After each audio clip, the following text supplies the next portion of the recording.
ಶ್ರೀ ಪರಾಭವನಾಮ ಸಂವತ್ಸರ ಉತ್ತರಾಯಣ ವಸಂತ ಋತು ಚೈತ್ರ ಮಾಸ ಕೃಷ್ಣ ಪಕ್ಷವಾಗಿದೆ. ಈ ದಿವಸ ಸೋಮವಾರವಾಗಿರತಕ್ಕಂಥದ್ದು. ಚತುರ್ಥಿ ತಿಥಿ ಅನುರಾಧ ನಕ್ಷತ್ರ. ಈ ದಿವಸ ಸೋಮವಾರವಾಗಿದೆ. ತುಂಬ ಉತ್ತಮ ವಾರ.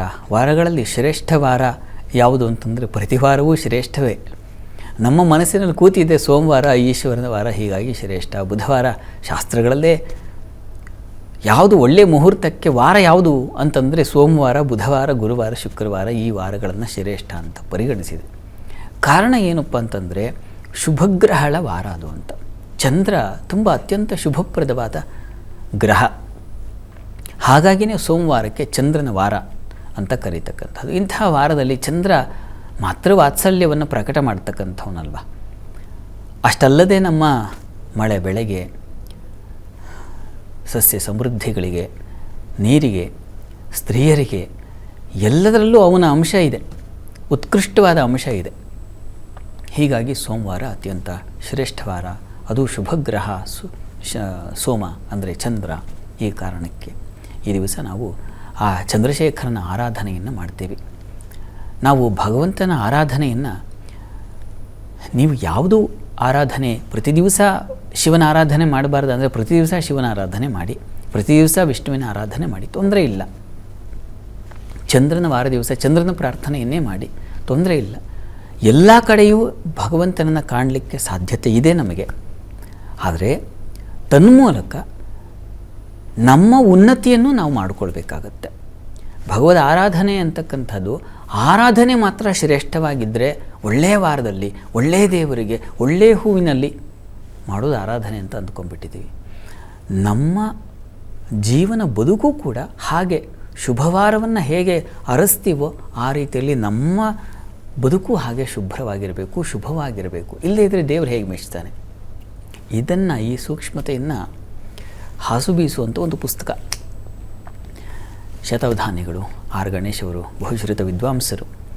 ಅವರು ಅದರಲ್ಲಿ ಒಂದು ಆರ್ಟಿಕಲ್ ಇದೆ. ಹಲವು ಸಂಕಲನಗಳ ಒಂದು ಗುಚ್ಛ ಅದು. ಅಂದರೆ ಎಲ್ಲ ಲೇಖನಗಳು. ಅದರಲ್ಲಿ ಒಂದು ದೇವರ ಬಗ್ಗೆ ಅಥಾತೋ ಬ್ರಹ್ಮ ಜಿಜ್ಞಾಸ ಅಂತ ಬ್ರಹ್ಮಸೂತ್ರಗಳಲ್ಲಿ ನಾವು ಕಾಣ್ತೀವಲ್ಲ, ಆ ರೀತಿಯಲ್ಲಿ ಅಥಾತೋ ದೇವ ಜಿಜ್ಞಾಸ ಅಂತ ಒಂದು ದೇವರ ಬಗ್ಗೆ ಒಂದು ಜಿಜ್ಞಾಸೆ ಅಂತ ಬರೆದಿದ್ದಾರೆ. ಅದರಲ್ಲಿ ಹಾಗೆ ಅವರು ತಾವು ಕಂಡುಕೊಂಡ ಒಂದು ಅಂಶವನ್ನು ಹೇಳ್ತಾರೆ. ತುಂಬ ಚೆನ್ನಾಗಿದೆ, ಉತ್ಕೃಷ್ಟವಾಗಿದೆ, ಹಾಗಿರಬೇಕು. ಅಲ್ಲಿ ಹೇಳ್ತಾರೆ, ನಮ್ಮ ಬದುಕು ನಿಕೃಷ್ಟವಾಗಿದ್ದು ನಮ್ಮ ಭಗವಂತ ಉತ್ಕೃಷ್ಟವಾಗಿರೋದಕ್ಕೆ ಹೇಗೆ ಸಾಧ್ಯ? ನಾವು ಏನೂ ಕೆಟ್ಟ ಕೆಲಸ, ಏನೂ ಆಲೋಚನೆಗಳು, ಯಾವುದೂ ಕೋಪ ತಾಪ ಇಂಥವುಗಳ ಸುಳಿಯಲ್ಲಿ ನಾವು ಸಿಕ್ಕಾಕ್ಕೊಳ್ಬಹುದು. ಮತ್ತು ನಮ್ಮ ಭಗವಂತ ಅವನು ಹೇಗೆ ಹಾಗೆ ಇರಲಿಕ್ಕೆ ಸಾಧ್ಯ? ನಮ್ಮ ಮನಸ್ಸು ಹೇಗಿರ್ತದೋ ಹಾಗೆ ನಮ್ಮ ದೈವ ಇರುತ್ತೆ. ನಮ್ಮ ಬಾಳು ಹೇಗಿರುತ್ತದೋ, ಡಿ ವಿ ಜಿಯವರ ಮಾತುಗಳು, ಅವರ ಚಿಂತನೆಗಳೇ ಇವರ ಚಿಂತನೆಗಳು ಆಗಿವೆ, ಸಂಶಯ ಇಲ್ಲ. ಹೀಗಾಗಿ ಡಿ ವಿ ಜಿಯವರು ಹೇಳ್ತಾರೆ, ಸ್ವಚ್ಛವಾಗಿ ಬಾಳುವುದು ಕೂಡ ದೇವರ ಸೇವೆ ಅಂತ.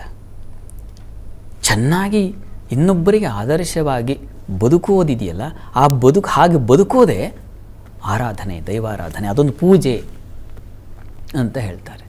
ಇವರ ಆ ಲೇಖನದಲ್ಲೂ ಅದನ್ನೇ ಕಾಣ್ತೀವಿ. ನಮ್ಮ ಬಾಳು ನಿಕೃಷ್ಟವಾಗಿದ್ದು ನಮ್ಮ ದೇವರು ಹೇಗೆ ಉತ್ಕೃಷ್ಟವಾಗ್ತಾನೆ. ನಾನು ಈ ಶುಭವಾರ ಉತ್ಕೃಷ್ಟವಾದ ವಾರ, ಹೀಗೆ ಒಂದು ಭವ್ಯವಾದ ದೇವಸ್ಥಾನಕ್ಕೆ ಹೋಗಿ ಆ ದರ್ಶನ ಮಾಡ್ತೀನಿ, ಅಥವಾ ಇನ್ನೇನೋ ಒಂದು ಸಮೃದ್ಧವಾದ ಉತ್ಕೃಷ್ಟವಾದ ಹೂವಿನ ಹಾರ ಹಾಕ್ತೀನಿ, ಶಿವನಿಗೆ ಇನ್ಯಾರೂ ಮಾಡಿಸಿಲ್ಲದೆ ಇರೋಷ್ಟು ಲೀಟ್ರ್ಗಟ್ಟಲೆ ಅಭಿಷೇಕವನ್ನು ಮಾಡಿಸ್ತೀನಿ, ನಾನು ಗಂಗೆಯಿಂದನೇ ತರಿಸ್ಬಿಡ್ತೀನಿ.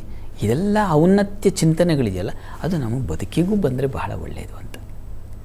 ಹಾಗೆ ಬದುಕಿದ್ದಾಗ ನಮ್ಮ ಭಗವಂತ ದೊಡ್ಡವನಾಗ, ನಾವು ದೊಡ್ಡವರಾದರೆ ಭಗವಂತ ದೊಡ್ಡವನಾಗ್ತಾನೆ. ನಾವು ಒಳ್ಳೆಯ ಆಲೋಚನೆ ಮಾಡಿದ್ರೆ ಭಗವಂತ ಆ ಆಲೋಚನೆಗಳಲ್ಲಿ ಇರ್ತಾನೆ ಅಂತಕ್ಕಂಥದ್ದು. ಹೀಗಾಗಿ ಯಾವ ವಾರ, ಯಾವ ದೇವರು, ಯಾವ ಇದು ಅನ್ನೋದಕ್ಕಿಂತಲೂ ಆ ಆರಾಧನೆಗೆ ನಾನು ತೊಡಗಿಸ್ಕೋಬೇಕಲ್ಲ. ನಾನು ಹಾಗಿದ್ದಾಗ ಭಗವಂತನ ಸಮೀಪಕ್ಕೆ ಹೋಗೋಕ್ಕೆ ಸಾಧ್ಯ, ಅವನ ಆರಾಧನೆಗೆ ಒಂದು ಮೌಲ್ಯ ಬರಲಿಕ್ಕೆ ಸಾಧ್ಯ ಅನ್ನೋದನ್ನು ಹಿರಿಯರೆಲ್ಲ ಹೇಳಿಕೊಟ್ಟಂಥ ಪಾಠಗಳಿವು. ಆ ರೀತಿಯಲ್ಲಿ ನಮ್ಮ ಆರಾಧನೆ ಇದ್ದರೆ ತುಂಬ ಒಳ್ಳೆಯದು. ಶಿವನಿಗೂ ಅದೇ ಶುಭ್ರವಾದ ಮಾರ್ಗ ಇಷ್ಟ ಅವನಿಗೆ. ನೀವು ಅವನು ದೇವಸ್ಥಾನಕ್ಕೆ ಹೋಗಿ ಮಾರಗಟ್ಟಲೆ ಮಣಗಟ್ಟಲೆ ನೀವು ಬಿಲ್ವಪತ್ರೆಯನ್ನು ಸುರಿದೇ ಇದ್ದರೂ ಸ್ವಚ್ಛವಾಗಿ ಬದುಕಿಬಿಟ್ರೆ ಶಿವಾರಾಧನೆ ಎಲ್ಲಿದೆಯಪ್ಪ ಅಂದರೆ ಆ ಸ್ವಚ್ಛ ಬದುಕಿನಲ್ಲೇ ಇದೆ ಅಂತ. ನಮ್ಮ ಬದುಕು ಭಗವಂತನ ಆರಾಧನೆ ಎರಡೂ ಬೇರೆ ಎಲ್ಲ ಅನ್ನೋ ಭಾವನೆ ನಮಗೆ ಬಂದರೆ ಬಹಳ ದೊಡ್ಡದು. ಆ ರೀತಿಯಲ್ಲಿ ಪ್ರಾರ್ಥನೆ ಮಾಡೋಣ, ಆ ರೀತಿಯಲ್ಲಿ ಬದುಕೋ ಪ್ರಯತ್ನವನ್ನು ಮಾಡೋಣ.